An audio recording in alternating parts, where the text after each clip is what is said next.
আচ্ছা, তুমি কি রিডিং বা ইংলিশ ট্রান্সলেট করতে পারো না? তার মানে তোমার ভোকাবুলারির সমস্যা। আচ্ছা, তুমি কি স্পিকিংও পারো না? এর মানেও কিন্তু তোমার ভোকাবুলারির সমস্যা। গ্রামারের সমস্যা যদি থেকে থাকে তাহলে তুমি ভোকাবুলারি কম বোঝো। আচ্ছা, কেন এমন হয়? আমরা তো ক্লাস 1 থেকে সেই ভোকাবুলারি শিখছি, ইংলিশ শিখছি। তাহলে এত বছরেও কেন আমাদের এই ইংলিশ সমস্যাটা সমাধান হচ্ছে না?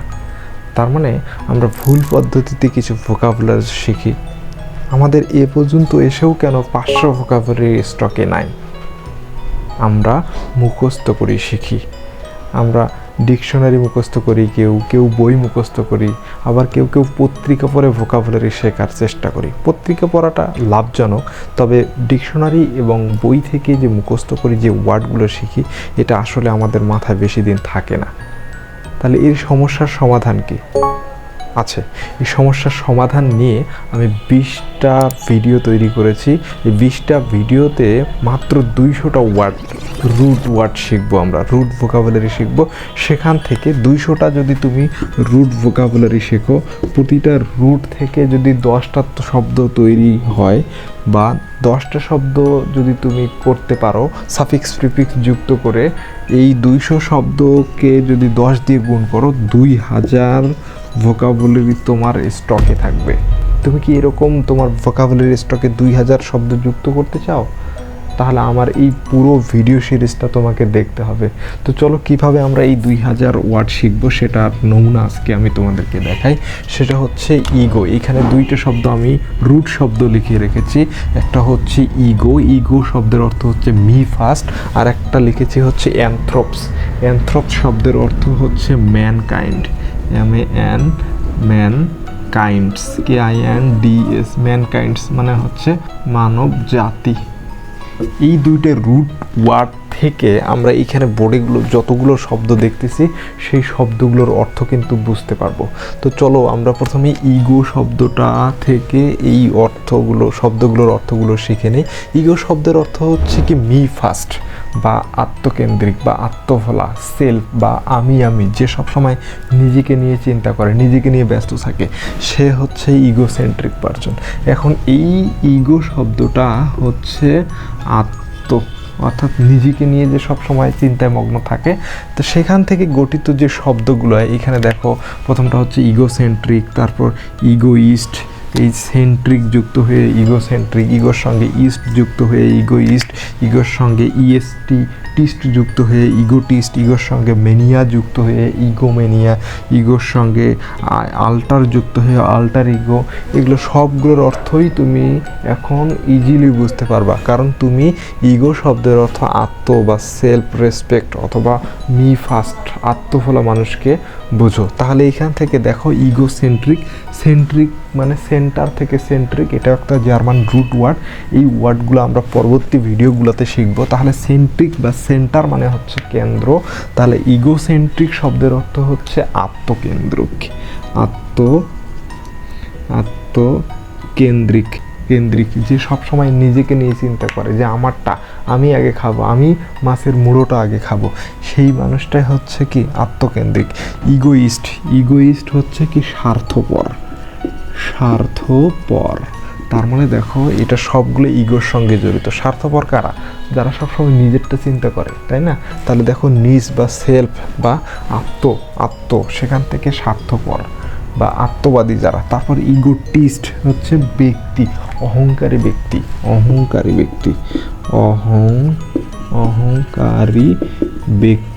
অহংকারী ব্যক্তিকে আমরা বলবো ইগোটিস্ট। এই শব্দগুলো মুখস্থ না করেও কিন্তু তুমি অর্থগুলো বের করতে পারবা।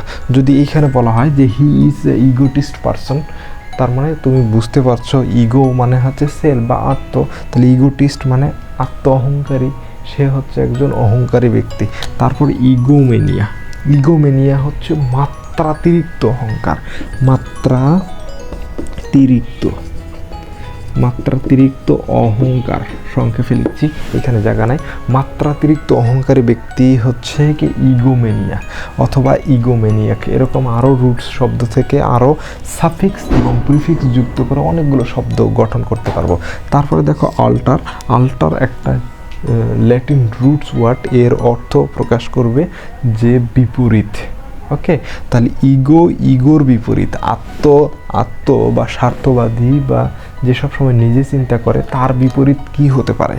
তার বিপরীত হচ্ছে পরার্থবাদী অর্থাৎ যে মানুষকে নিয়ে চিন্তা করে সে হচ্ছে পরার্থবাদী। তাহলে ইগো এর বিপরীত হচ্ছে আল্টার ইগো, যে সবসময় মানুষকে নিয়ে চিন্তা করে সেটা হচ্ছে আল্টার ইগো। তাহলে বন্ধুরা আমরা কি শিখছি? প্রথমে আমরা শিখলাম ইগো হচ্ছে এমন একটা ওয়ার্ড, এই ওয়ার্ড থেকে সাফিক্স এবং প্রিফিক্স যুক্ত করে যে 5টা বা 7টা বা আরও আমরা সাফিক্স প্রিফিক্স যুক্ত করে অনেকগুলো ওয়ার্ড শিখতে পারবো। 10টা আমি ধরলাম, মিনিমাম 10টা ওয়ার্ড শিখতে পারলা মাত্র একটা শব্দ ইগো, এই শব্দটা শিখে। তো এইভাবে আমরা রুট ভোকাবুলারির যে কোর্সটা করব, 10টা করে ওয়ার্ড দিয়ে 20টা ভিডিও অর্থাৎ 200টা ওয়ার্ড শিখবো, মাত্র রুটস ওয়ার্ড। সেখান থেকে আমরা 2000 ভোকাবুলারি শিখে ফেলবো খুব ইজিলি। তাহলে দেখো পরের এক্সাম্পলটা দেখি আমরা। অ্যানথ্রোপস শব্দের অর্থ হচ্ছে ম্যানকাইন্ড বা মানব জাতি। তাহলে অ্যানথ্রোপ থেকে যে এই কঠিন শব্দগুলো গঠিত হয়েছে, এগুলো কিন্তু আমরা একটা একটা করে মুখস্থ করতাম এবং মনে রাখতে অনেক প্যারা হয়ে যেত। তাহলে এই কাজটা আমি সহজভাবে তোমাদেরকে করানোর চেষ্টা করছি, সেটা হচ্ছে অ্যানথ্রোপ বা মানব জাতি বা ম্যানকাইন্ড শব্দটা মনে রেখে।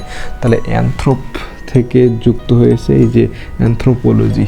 এই লজি শব্দটা আবার রুট শব্দ। এই লজি শব্দের অর্থ হচ্ছে বিজ্ঞান বা সায়েন্স। তাহলে এই বিজ্ঞান বা সায়েন্সের সঙ্গে অ্যানথ্রোপ বা ম্যানকাইন্ড যুক্ত হয়ে অর্থ কি তাহলে দাঁড়ায়? অ্যানথ্রোপোলজি শব্দের অর্থ হচ্ছে নৃবিজ্ঞান। ওকে, অ্যানথ্রোপোলজি শব্দের অর্থ হচ্ছে নৃবিজ্ঞান। তারপর অ্যানথ্রোফের সঙ্গে আইডি যুক্ত হয়ে অ্যানথ্রিপ্ট মানে হচ্ছে কি মানব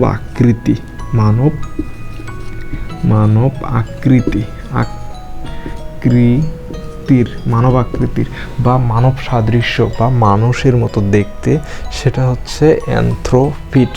তারপরে এই অ্যানথ্রোপের সঙ্গে সেন্ট্রিক শব্দটা যুক্ত করলে আমরা পাই মানব কেন্দ্রিক।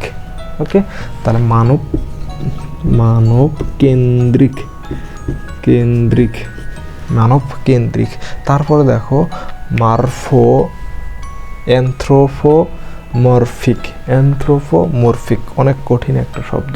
ধরো যে এই শব্দটার অর্থ আমি জানি না, তাহলে আমরা ধরে নিব যেহেতু অ্যানথ্রোপ শব্দটা যুক্ত আছে, তার মানে এইখান থেকে আমরা মনে করে নিতে পারি বা ধরে নিতে পারি যে মানব সম্পর্কিত কিছু একটা অর্থ প্রকাশ করবে এই অ্যানথ্রোমরফিক শব্দ দিয়ে। তাহলে অ্যানথ্রোমরফিক শব্দের অর্থ হচ্ছে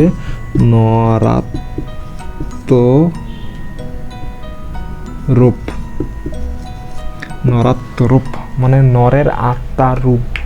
নরের আত্মা রূপের মতো যে জিনিসটা, সেটা হচ্ছে কি অ্যানথ্রোমরফিক। তারপরে দেখো অ্যানথ্রোপোজি। তাহলে অ্যানথ্রোপ শব্দ যুক্ত আছে, তার মানে বুঝে নিব আমরা যে মানব বা মানুষ রিলেটেড কোনো অর্থ প্রকাশ করবে। তাহলে এই অ্যানথ্রোপ থেকে যুক্ত হয়ে ফিজি হলো নরমাংসাশী, অর্থাৎ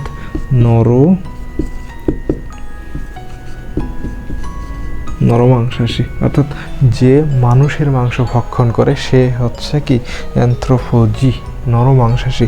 তারপরে দেখো এই যে অ্যানথ্রোফির সঙ্গে যুক্ত হয়েছে মিস শব্দটা আমরা সাধারণত বিপরীত অর্থ প্রকাশ করে থাকি বা বুঝি। তাহলে ম্যানথ্রোফির সঙ্গে যুক্ত হয়ে গেল মিজেন্থ্রোফি অনেক বারবার বিভিন্ন পরীক্ষায় বারবার আসা এরকম একটা শব্দ তোমরা পেয়ে থাকবা। এই মিজানথ্রোপি শব্দের অর্থ তাহলে মানব বিদ্বেষী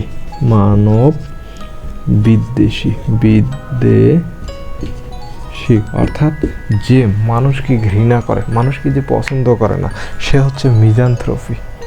আমরা যদি এরকম অর্থটা জানি না, অ্যানথ্রোপ শব্দ অর্থ জানি যে ম্যানকাইন্ড, যদি এরকম ওয়ার্ড আসে যে হি ইজ এ মিজানথ্রোপিস্ট, তাহলে অবশ্যই আমরা বুঝতে পারবো যে মানুষ বা মনোবিজ্ঞানের বিপরীত, অর্থাৎ মানুষের যে বিদ্বেষকারী বা ঘৃণাকারী সে হচ্ছে মিজানথ্রোপিস্ট।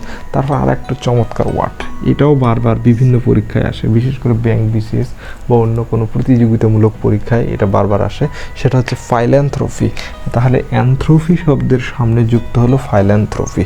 ফাইল্যান্থ্রপি হচ্ছে এই মিজানথ্রোপিস্টের বিপরীত শব্দ, অর্থাৎ মানবপ্রেমী। ঠিক আছে, যে মানুষ জাতিকে ভালোবাসে সে হচ্ছে ফাইল্যান্থ্রপিস্ট। তাহলে দেখো এই অ্যানথ্রোপ শব্দ থেকে আমরা কঠিন 60টা শব্দ শিখে ফেললাম। আরও অনেকগুলো শব্দ আছে সামনে সাফিক্স এবং প্রিফিক্স যুক্ত করে। আমরা পরবর্তী ভিডিওগুলোতে দেখব কিভাবে সাফিক্স এবং প্রিফিক্স যুক্ত করে টেনে একটা রুট শব্দকে টেনে বড় করে অনেকগুলো শব্দ গঠন করা যায়। তো বন্ধুরা, আমরা এই 2টা রুট ওয়ার্ড থেকে আমরা আজকে 12টা নতুন শব্দ শিখে ফেললাম, যেটা কোনো প্রকার ঝামেলা মুক্ত এবং মুখস্থ করার অপশন ছাড়াই। তো বন্ধুরা, এভাবে কিন্তু যদি তুমি ভোকাবুলারি শেখো তাহলে তোমার ভোকাবুলারির স্টকটা অনেক বৃদ্ধি পাবে। তুমি যে ক্লাসেই পড়ো না কেন, প্রাইমারি নাকি হাই স্কুল, সেকেন্ডারি নাকি মাধ্যমিক, নাকি অনার্স মাস্টার্সে পড়ো, নাকি অন্য কোনো প্রফেশনে আসো, নাকি ব্যাংক বিসিএস জবের প্রত্যাশী, নাকি অন্য কোনো ইন্ডিয়ান কারিকুলামে তুমি যদি পড়াশোনা করো, তুমি যদি গৃহিণীও হয়ে থাকো, তোমার বাচ্চা কাচ্চা, তোমার স্টুডেন্টকে পড়ানোর জন্যও কিন্তু এই ভোকাবুলারিগুলো শেখা দরকার। তুমি যদি জব হোল্ডার হয়ে থাকো, তোমার কেরিয়ারটাকে আরও স্মুথ করতে প্রফেশনাল লাইফে কিন্তু ইংলিশ মাস্ট। এই ইংলিশ ভোকাবুলারিটা স্টক যদি তোমার ভালো থাকে তাহলে তুমি সব ক্ষেত্রে একটা এক্সট্রা বেনিফিট তো পাবাই। তো বন্ধুরা, আমরা এভাবেই রুট ভোকাবুলারির যে সিরিজটা নিয়ে আসছি এটা আমরা এভাবেই শিখবো, বরঞ্চ পরবর্তী ভিডিওগুলো আরও চমৎকারভাবে শিখবো। তো বন্ধুরা, ভিডিওটা যদি ভালো লেগে থাকে তাহলে প্লিজ লাইক কমেন্ট করো এবং সাবস্ক্রাইব করবা, অবশ্যই বন্ধুদের মাঝে শেয়ার করে দিবা। দেখা হচ্ছে পরবর্তী ভিডিওগুলোতে, ততক্ষণ পর্যন্ত সুস্থ থাকো। Thank you.